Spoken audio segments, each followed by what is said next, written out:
Now, President Trump has made it clear that his patience with Hamas is running out after they released 3 hostages who'd obviously suffered terrible abuse, been starved. Here is what the president had to say about that.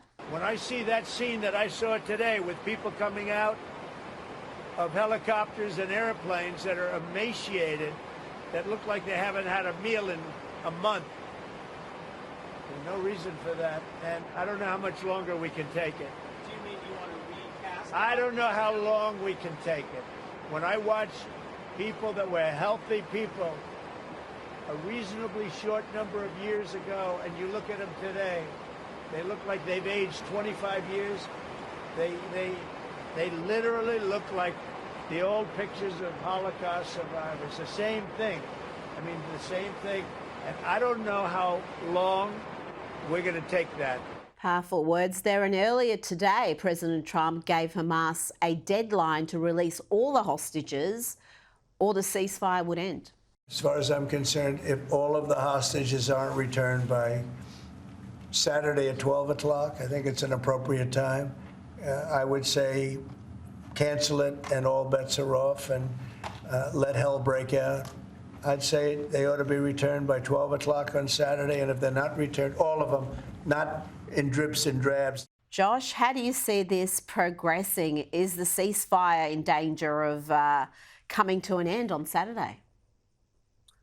Well, it seems like the answer to that question, Rita, is yes, unless Hamas somehow produces all of the remaining hostages, which, if I know anything about Hamas whatsoever, I am quite skeptical that they are going to abide by Donald Trump's demands here.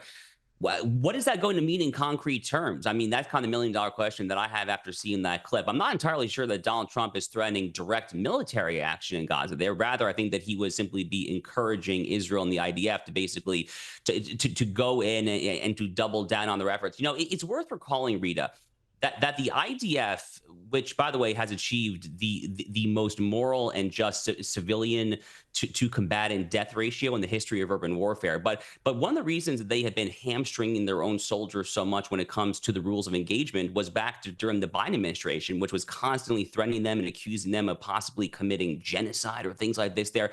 But if Donald Trump is saying, you know, all hell is going to break loose, do what you have to do, you're going to get a more unrestrained, a less restrained Israel Defense Forces. That really ought to be very bad news for Hamas at this point there. It seems like Donald Trump has really taken these absolutely appalling Auschwitz-esque images of these freed hostages to heart there.